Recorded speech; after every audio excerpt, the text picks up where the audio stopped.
Bismillahirrahmanirrahim. Assalamualaikum warahmatullahi wabarakatuh. Selamat siang rekan ASN dimanapun berada. Semoga semuanya selalu dalam keadaan sehat dan tetap semangat. Selamat datang di Pojok Bisa Tanya Kebijakan PAN RB bersama saya Hardianti Pratiwi.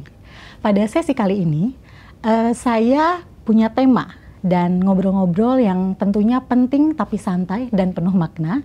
Dan temanya ini ditunggu-tunggu sekali nih oleh semua teman-teman di seluruh Indonesia, yaitu tentang kebijakan penataan pegawai non-ASN. Tentunya di sini saya tidak sendiri, saya ditemani oleh dua bapak-bapak yang luar biasa hebat. Yang pertama ada Bapak Abbas Subagja. Izin saya putar nih Pak ya. Pak Abbas Subagja, sehat Bapak? Alhamdulillah sehat. Beliau adalah Deputi Bidang SDM Aparatur di Kementerian PAN RB. Dan satu lagi yang di sebelah sana ada Bapak Haryomo Dwi Putranto. Selamat siang Bapak. Selamat siang Mbak. Beliau adalah Wakil Kepala BKN. Bapak terima kasih sudah meluangkan waktunya nih Pak ya, hadir di acara kita ini Pak. Sudah siap ya Pak ya? Insya Allah. Soalnya ini saya udah ngelis beberapa pertanyaan Pak, yang tentunya pertanyaan-pertanyaan ini banyak ditanyakan Pak nih oleh teman-teman pegawai non-ASN seluruh Indonesia Pak. Mungkin kita langsung aja ya Pak ya ke pertanyaan pertama. Kan saat ini pemerintah tengah melakukan penataan pegawai non-ASN ya Pak, yang sudah dilakukan itu secara bertahap Pak. Kalau tidak salah dari 2007 juga sudah dilakukan penataan itu Pak. Nah sebenarnya apa sih Pak tujuan penataan pegawai non-ASN ini Pak? Boleh mungkin Pak Abah dulu yang menjawab. Iya, makasih Mbak Tiwi. Jadi yang pertama bahwa penataan ASN itu menjadi penting seiring dengan perubahan transformasi di dalam sistem manajemen ASN kita. Nah, di sini kita ingin mempertegas di dalam undang-undang itu bahwa aparatur sipil negara itu hanya terdiri dari pegawai negeri sipil dan pegawai pemerintah dengan perjanjian kerja. Nah, sekarang ini banyak nomenklatur yang lain di luar aparatur sipil negara. Sehingga kita harus bisa memastikan sebetulnya status mereka yang ada di birokrasi itu statusnya apa. Apakah dia sebagai pegawai negeri sipil atau sebagai pegawai pemerintah dengan perjanjian kerja. Sehingga dengan adanya PP 49 sebetulnya 2018 ini harus diakhiri di November 2023 ya. Dan disebutkan tidak boleh ada sebutan lain atau pegawai non-ASN yang menduduki jabatan ASN ya, sehingga harus dirubahlah nomenklatur yang macam-macam tadi menjadi PNS atau P3K atau pegawai pemerintah dengan perjanjian kerja. Nah ini bagi teman-teman yang ada saat ini kan juga statusnya masih macam-macam, sehingga untuk kepastian status hukum yang bersangkutan kita tata lah gitu ya. Tapi penataan itu harus sesuai dengan regulasinya, sesuai juga dengan kebutuhannya. Jadi artinya kita sangat mengapresiasi teman-teman pegawai non-ASN yang sudah mengabdi, bahkan Pak Waka ya yang sudah bertahun-tahun gitu ya mengabdi di pemerintahan yang sifatnya kontrak, walaupun kontrak itu kapan saja bisa diputus. Tentunya kita tidak melihat hal yang seperti itu ya, tapi sepanjang dia memenuhi ketentuan peraturan perundang-undangan, anggarannya tersedia, kemudian juga sesuai dengan regulasi. Nah itulah yang menjadi fokus kita untuk kita tata bersama. Nah itu tujuannya. Supaya ASN itu jadi dua ya Pak, PNS dan P3K. Statusnya jadi jelas. Statusnya jadi jelas gitu. Terima kasih Bapak. Oke, mungkin pertanyaan selanjutnya, izin Bapak boleh dijabarkan bagaimana statistik pegawai non-ASN saat ini tuh seperti apa? Mungkin bisa Pak. Assalamualaikum warahmatullahi wabarakatuh. Waalaikumsalam warahmatullahi. Saya ingin bicara dulu sejarah kenapa sih muncul tenaga non-ASN ya. Jadi ketika tahun 2005 kita punya peraturan pemerintah nomor 48 tahun 2005. Itu mengatur tentang pengangkatan tenaga honorer menjadi pegawai negeri sipil. Karena pada waktu itu belum ada P3K. Nah ini merupakan tuntutan, keinginan dari para tenaga honorer pada waktu itu yang sudah mengabdi lama. Dia juga bisa memberikan kontribusi kepada negara. Kemudian jasa-jasa juga tinggi, ingin diakomodir menjadi pegawai negeri sipil. Nah pada saat itu tentu pemerintah merespon secara cepat, lahirnya peraturan pemerintah 48 tahun 2005. Nah data yang ada di BKN kalau saya lihat, sebetulnya pertama kali dibuka pendaftaran itu hampir 1 juta, kurang lebihnya 950.000. Ini cukup besar, namun karena ini sudah diatur di dalam PP, maka kurun waktu dari 2005 sampai 2009 itu dari 1.950.000 itu yang sudah diangkat 860.220. Maka ada sisanya. Sehingga tahun 2010 itu ada yang belum diangkat menjadi pegawai negeri sipil. Nah, ini juga tentunya mereka ingin sisa dari tenaga honorer yang pada saat itu belum diangkat itu kemudian ingin dilakukan pengangkatan menjadi pegawai negeri sipil. Nah, kemudian pengangkatan yang kedua itu dilakukan tahun 2012. Ya. Karena pada saat itu ternyata setelah dibuka lagi, sisa yang hanya sekitar 1.000 sekian itu bengkak lagi. Nah, akhirnya pemerintah mengambil kebijakan 2012 itu dilakukan seleksi ulang, seleksi kembali terhadap mereka yang belum diangkat menjadi pegawai negeri sipil. Nah, sebelum tahun 2012, mereka yang sudah diangkat itu sering kita kenal dengan istilah tenaga honorer K1 ya, tenaga kategori 1, mohon maaf. Kemudian karena belum semuanya diangkat, tahun 2012 adakan seleksi, itulah istilah yang selanjutnya muncul adalah tenaga honorer kategori 2. Kategori 1 itu memang dibiayai dari APBN APBD. Kategori 2 pada saat itu banyak juga yang tidak dibiayai dari APBN APBD, tapi dia masa kerjanya lama, kontribusi terhadap negara juga tinggi, maka itulah dilakukan pengangkatan kembali. Nah, Bapak Ibu semuanya, saudara-saudara, teman-teman, itu ternyata pengangkatan tenaga honorer menjadi PNS itu tidak selesai pada saat itu juga. Maka ada kebijakan pemerintah untuk menindaklanjuti keinginan para tenaga non-ASN pasca Undang-Undang ASN itu yang masih belum diangkat, itu dilakukan pengangkatan kembali. Nah, pada saat itu tentu ada kebijakan dari Kementerian PAN-RB sebelum diangkat, maka dia harus masuk dulu ke dalam database PKN. Nah, pada awalnya di dalam database PKN ini kalau saya lihat di tempat kami itu kurang lebih 2,3 juta. Dari 2,3 juta itu kemudian ditutup di tanggal 31 Desember 2022, nggak boleh lagi gitu ya. Nah, dalam perjalanannya ada yang mereka mendaftar CPNS lulus, ada yang kemudian mungkin yang bersangkutan meninggal dunia dan sebagainya. Sehingga yang menjadi PR kita saat ini itu ada 1.789.050. Ini yang menjadi PR. Maka di dalam Undang-Undang ASN tahun 2023 itu pasal 66 mengamanatkan. Jadi pemerintah wajib selesai melakukan penataan tenaga non-ASN dan sisa tenaga honorer K2 itu paling akhir di Desember 2024. Nah, tentu Kementerian PAN-RB bersama BKN dan instansi terkait mengupayakan itu segera selesai dilakukan penataan. Namun demikian, yang sisa jadi 1,7 ya, 1,7 itu ternyata juga belum bisa diselesaikan di tahun 2024 akhir. Karena punya kan penataan ya, tapi kita sudah punya komitmen termasuk dengan teman-teman di Komisi 2. Nah, kita buka pendaftaran. Dari 1,7 itu ternyata pendaftarnya juga belum semuanya bisa. Maka nanti kita buka lagi untuk yang seleksi yang tahap kedua. Jadi intinya itu, Mbak. Kita punya PR sesuai arahan Presiden, 1,7 yang sisa di database PKN harus segera dilakukan penataan. Gitu. Baik Bapak, terima kasih. Berarti pemerintah ini nggak main-main juga ya Pak, usahanya dan upayanya nih untuk menyelesaikan penataan pegawai non-ASN ya Pak ya.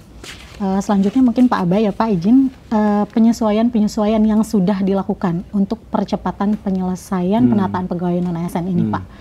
Kan udah ada yang kemarin tahap 1 Pak, terus ini tahap 2 juga baru selesai nih Pak. Mungkin ada lagi Pak, apa saja? Ya, jadi gini, jadi sebetulnya yang pertama itu apa yang melandasi ini adalah komitmen pemerintah dengan DPR. Ya, jadi upaya kita melaksanakan mandat dari Undang-Undang 20 2023 yang mengatakan bahwa penataan ini perlu dilakukan. Bahkan penataan itu harusnya Desember 2024. Tapi Sepertinya kita nggak akan melakukan penataan ini sampai Desember karena jumlahnya juga cukup banyak, cukup variatif dan sebagainya. Dan secara teknis BKN tadi Pak Waka sampaikan juga harus mempersiapkan sistem ya dan sebagainya gitu ya, pendataan dan sebagainya. Nah, oleh sebab itu ini kami sebetulnya sudah betul-betul dari Kemenpan, dari aspek kebijakan ini sudah membuka peluang yang luar biasa.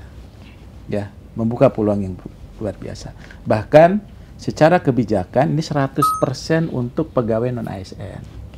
Nah, makanya kemarin beberapa kebijakan itu ubah pertama.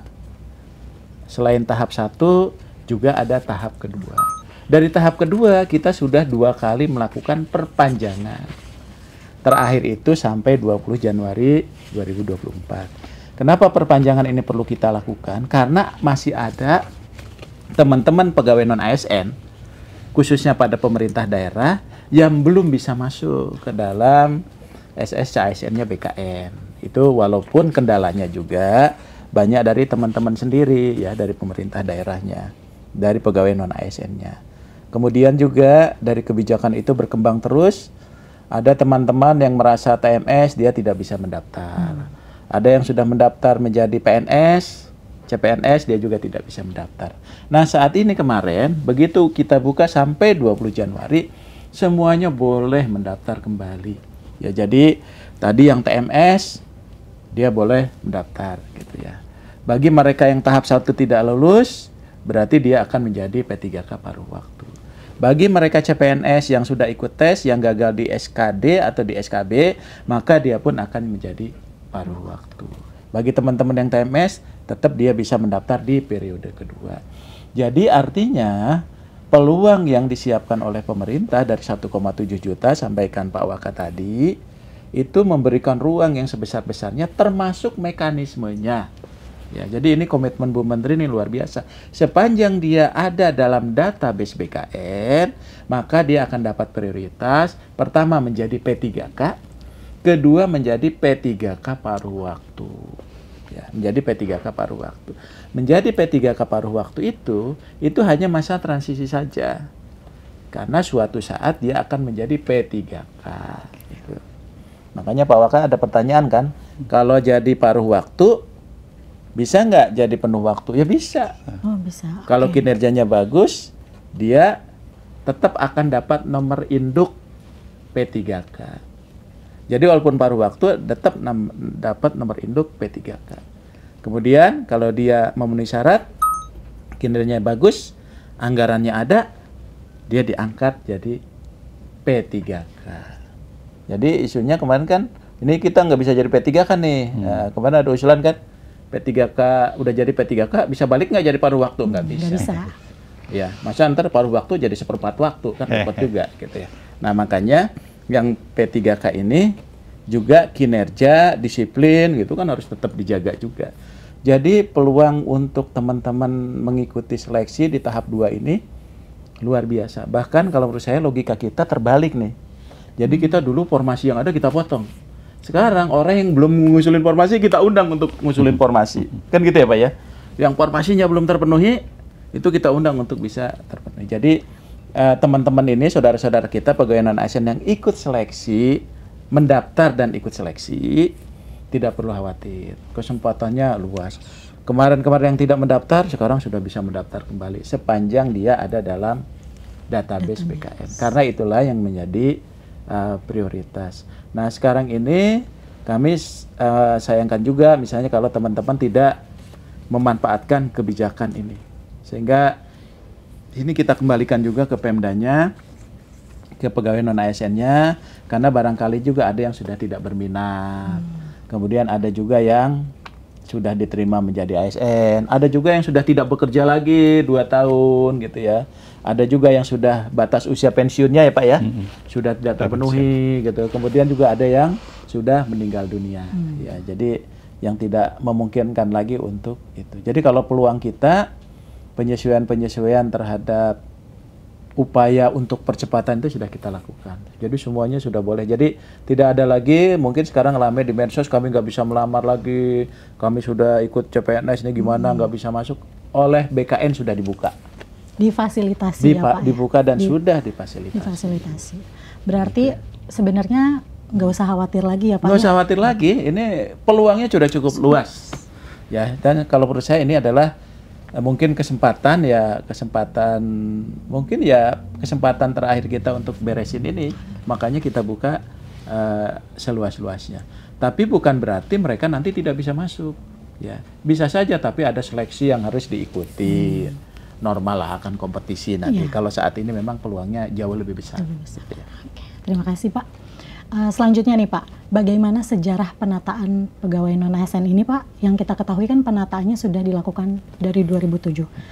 Itu tuh sebelum-sebelumnya bagaimana gitu Pak? Mungkin Pak Abda. Tadi sudah disampaikan Pak Waka ya. Jadi sebetulnya penataan ini kita sudah selesai semenjak adanya PP 49 ya 2018 selesai. Nah, namun rupanya setelah PP 49 itu masih ada Pak. Dihitunglah ke belakang sesungguhnya ya. Jadi yang setelah PP 49 itu dia bekerja sebagai non-ASN apapun namanya, sampai November 2023 itu nggak boleh ngangkat lagi.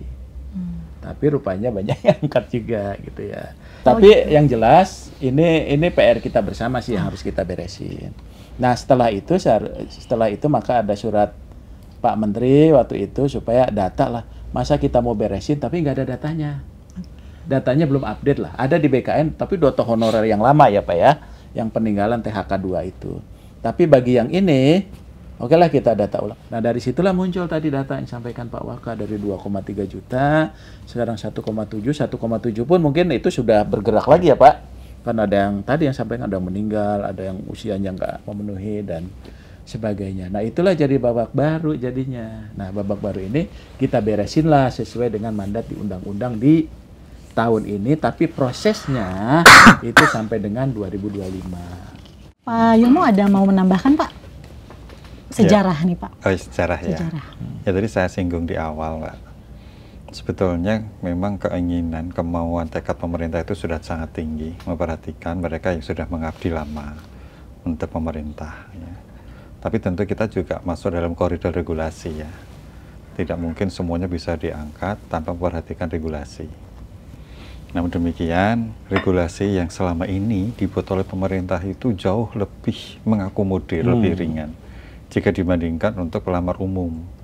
Ya, tanpa mengurangi kualitas tentunya ya. Sehingga ya kalau misalnya saat ini PR kita ada 1,7 ya harapannya sesuai dengan arahan Presiden waktu itu ya segera diselesaikan. Memang kendala utama itu mohon maaf itu instansi memang karena keterbatasan anggaran ya. Di mana mereka sebetulnya juga selama ini sudah mengangkat tenaga honorer itu dan menggaji. Maka tadi polanya yang disampaikan oleh Pak Deputi ya kalau anggarannya cukup untuk berapa orang ya mereka itulah yang penuh waktu. Kemudian yang enggak sementara belum ada menggunakan paruh waktu. Toh nanti kalau anggaran itu sudah ada ya formasinya mengikutin aja ya, mengikutin aja. Sampaikan aja ke Pak Deputi, tetapkan formasi, angkat menjadi penuh waktu. Yang penting semuanya bisa selesai terakomodir dengan baik. Itu Mbak. Terima kasih Pak. Untuk pertanyaan selanjutnya mungkin masih Pak Yomo ya Pak. Setelah mendengar upaya dan berbagai penyesuaian nih yang telah dilakukan oleh pemerintah terkait penataan pegawai non-ASN, salah satunya itu tadi seleksi P3K ya Pak ya. Statistik pelamar seleksi P3K sampai saat ini tuh bagaimana Pak? Jadi saya sampaikan di awal dari 1,7 itu sebenarnya kan kita berikan kesempatan mereka melamar semua. Faktanya kemarin karena ada mungkin pemahaman yang berbeda-beda ya. Itu yang melamar dari 1,7 itu hanya 1,4 kalau di data kita. Jadi masih ada sekitar 300 Pak Deputi. Maka arahan Bu Menteri kita bukalah seleksi tahap kedua. Oh yang tadi itu tahap 1 Pak? Tahap 1. Ya, tadi tahap 1. Seleksi tahap kedua. Seleksi tahap 1 kan sudah selesai ya. Sementara tahap 2 kan baru pendaftaran baru terakhir kemarin sudah selesai. Ya kan?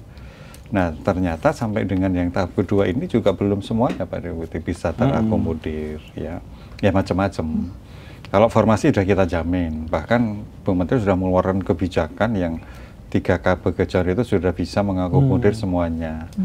Tapi ternyata memang yang tidak bisa ikut itu bukan karena kesalahan instansi semua, Ya pertama mereka sudah diangkat jadi ikut CPNS yang kemarin. Kemudian ya usianya akhirnya juga sudah nggak mencapai lagi, lewat dan sebagainya. Tapi upaya kita untuk melakukan itu segera dipercepat gitu ya. Maka dibukalah tahap kedua. Ya tahap kedua ini data sampai dengan hari ini karena kemarin sudah di-close ya, diperpanjang 3 kali. Itu ada tersisa kurang lebih 100 ribuan ya dari 1,7 itu. Nanti tentu akan kita coba petakan. Tapi biasanya yang kita pahami sisanya itu memang saya sampaikan tadi, sebagian besar memang ingin diangkat menjadi P3K ya. Nah, kita juga ingin berupaya kepada pemerintah, pada para instansi, mohon maaf, itu untuk segera selalu melakukan seleksi administrasi yang tahap kedua ini.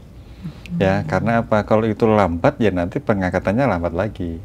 Jadwal sudah dibuat oleh BKN. Yang pasti ya upaya pemerintah itu sudah optimal sekali, sudah bagus sekali.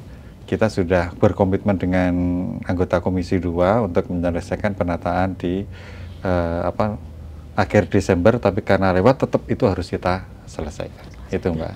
Oke Bapak, berarti tadi yang tahap 2 itu sudah selesai di 20 Januari kemarin ya Pak? Untuk pendaftarannya. Pendaftarannya sudah selesai. Lalu tahap selanjutnya itu apa Pak? Oke, jadi sebetulnya kita awalnya itu ditutup di 31 Desember 2024. Waduh, ternyata masih banyak yang belum. Ketika itu saya masih PLT kepala ya, saya perpanjang lagi sampai tanggal 7 Januari. Perpanjang lagi sampai 15, perpanjang lagi sampai 20. Nah, jadi perpanjangan 3 kali. Nah, akhirnya kita sudah putus, udahlah sampai tanggal 20 Januari kita close ya. Setelah kita close yang tadi ternyata memang masih ada sisa ya, ada sisa itu kita berharap memang karena tidak memenuhi syarat atau karena alasan yang lainnya, bukan karena kesalahan dari pemerintah maupun instansi ya. Nah, nanti setelah itu BKN sudah buat jadwal Mbak, jadwal ya. Tahapan selanjutnya adalah seleksi administrasi yang dilakukan oleh instansi juga ya. Tapi untuk yang di dalam database memang ya kita upayakan instansi itu ya meliput, karena seleksi administrasi itu kan sebenarnya diatur dalam regulasi ya. Tapi kita tidak seketat yang berlaku untuk yang umum. Kalau dia sudah daftar aja karena komitmen dan amanat di undang-undang ya kita akomodir untuk diangkat gitu loh. Jadi kita tidak terlalu mempermasalahkan. Kita bisa menyesuaikan kalau formasinya kok nggak ada gitu ya. Penpan sudah membuat formasi tampungan 4, pokoknya sapu jagat masuk dulu. Ini bukti komitmen kita. Nanti disesuaikan ketika dia sudah diangkat. Nah, setelah seleksi administrasi selesai, nanti akan dilakukan seleksi P3K. Dan ini mudah lagi. Kalau PNS kan ada SKD, SKB, ada macam ini sekali aja lah. Nah, itu direncanakan di Maret. Setelah bukan Pak, Maret, karena April, masih puasa. Oh, yang puasa. Kami ya. sudah izin ke Bu Menteri, mohon izin Mundur kalau lagi, untuk Maret kami mungkin menjadi karena lebaran juga ya. Instansi juga belum siap karena sekarang juga masih mengurusin untuk pemberkasan CPNS ya. Kita kan sudah mulai, maka 2 minggu setelah lebaran moga-moga bisa dipercepat. Yang pasti ini sangat tergantung dari seleksi administrasi instansi. Maka kami dalam forum ini memohon kepada instansi tolong untuk mempercepat seleksi administrasi karena sudah tanggal 20 kemarin ditutup ya. Nah, supaya nanti untuk yang bulan Ramadan mulai 1 Maret, dari Februari sampai 1 Maret itu konsentrasi dulu di CPNS ya. Karena CPNS kan juga harus diselesaikan juga. Kita punya jadwal juga dari Februari itu pengusulan NIP ke BKN. Maka bisa kita harapkan saat TMT 1 Maret itu CPNS sudah bisa diangkat. Nah, setelah itu selesai, kita konsen lagi untuk seleksi yang P3K. Jadi ini memang tidak berhenti terus, tapi ya nggak apa-apa. Karena ini komitmen pemerintah untuk menyelesaikan semuanya, amat regulasi, insya Allah kita laksanakan dengan sebaik-baiknya. Itu Pak. Siap, terima kasih banyak Pak. Selanjutnya untuk Pak Abai ya Pak ya, ini juga menarik nih Pak, ada beberapa pertanyaan. Bagaimana jika ada pegawai non-ASN yang sudah masuk database BKN tapi instansinya tidak menyediakan informasi? Iya. Jadi gini, jadi yang menjadi hambatan kemarin teman-teman itu nggak bisa masuk, pertama nggak ada formasi, kedua dia gagal karena kualifikasi dengan jabatan nggak sesuai dan sebagainya. Nah, jadi sebetulnya ini juga sudah kita akomodasi. Jadi mohon kepada para PPK ya, instansi pusat dan daerah. Yang pertama, formasi itu sekarang tidak jadi hambatan untuk teman-teman bisa melamar. Karena kenapa? Kalau formasi yang disiapkan 100, pegawai non ASN-nya yang di database database-nya itu yang di database BKN itu ada 200, yang 100 itu tetap dia masuk, dia lulus. Jadi tidak ada lulus dan tidak lulus sesungguhnya. Cuma nanti yang kuota 100 itu menjadi P3K. Kemudian yang 100 ini dia ngelamar juga nih, tapi dia pegawai non ASN dalam database BKN, maka dia akan menjadi paruh waktu. Jadi mereka tetap ada kesempatan bekerja itu. Kemudian yang kedua, mereka juga kesulitan tuh Pak ya untuk masuk. Sekarang itu tinggal diinjek, tinggal submit saja. Nah, dulu harus ngetik masuk satu-satu, sekarang tuh enggak. Saking kita permudah ya Pak? Permudah, ya Pak ya. Kemarin kan alasannya karena salah klik lah, akhirnya nggak dapat. Sekarang ini boleh daftar, tinggal dicari namanya, di sini ada nama Tiwi, jabatannya apa. Oh ternyata nggak ada semua nih, ada jabatan layanan operasional atau apa gitu. Tinggal klik masuk semua. Nah, jadi sebetulnya kemudahan-kemudahan ini sudah kita buka luar biasa ya Pak ya. Jadi artinya bagi yang tidak ada dalam tidak ada dalam formasi, tapi ada dalam database BKN, itu tetap dia bisa jadi P3K. Dan P3K paruh waktu pun itu kita tegaskan status hukum yang bersangkutan. Salah satunya apa? Dia tadi diberikan nomor induk. Nah kemudian ini penting juga nyambung gimana pembayarannya ya. Nah yang itulah yang membedakan. Kenapa mereka itu mengusulkan formasi terbatas? Pertama, karena anggaran belanja pegawainya terbatas. Ada undang-undang HKPD yang wajib 30%. Jadi ini juga harus dimengerti oleh teman-teman tenaga non-ASN, pegawai non-ASN. Yang paling penting adalah mereka tidak diberhentikan. Supaya pelayanan publik itu juga tetap bisa berjalan. Apalagi guru, tenaga kesehatan, nah itu harus tetap jalan gitu ya. Nah makanya nanti tetap akan dibayarkan sebagaimana surat Bu Menpan bahwa anggaran tetap harus disiapkan. Jadi nggak usah khawatir. Jadi Bu Menteri sudah menghimbau kepada seluruh kementerian lembaga termasuk Pemda menyiapkan anggaran bagi tenaga atau pegawai non ASN. Yang kedua itu diperkuat dengan rakor kita Pak, dengan Pak Mendagri. Jadi dengan Pak Mendagri itu Pak Mendagri juga menyiapkan surat dan memberikan panduan ini loh, kalau dia paruh waktu bisa dibayar dengan mata anggaran ini. Dan suratnya juga sudah disampaikan. Tapi di sisi lain juga ada penegasan di dalam surat Pak Mendagri, jangan lagi mengangkat pegawai non-ASN setelah Undang-Undang 20 2023. Dan Pak Mendagri tegaskan, kalau masih mengangkat, maka akan dikenakan sanksi sesuai ketentuan peraturan perundangan. Dan sesuai kewenangan Bu Menpan dan Pak Mendagri. Nah itu yang paling penting untuk teman-teman non-ASN ya. Iya Pak. Mungkin ini bisa diperjelas Pak, karena memang sangat simpang siur tentang paruh waktu. Yang memang sepertinya banyak orang-orang yang belum paham gitu paruh waktu ini bagaimana. Isunya kan paruh waktu itu jam kerjanya full tapi gajinya separuh. Tapi ada juga yang bilang kerjanya setengah hari gajinya full gitu. Wah enak banget kalau gitu atau bagaimana gitu, apa benar?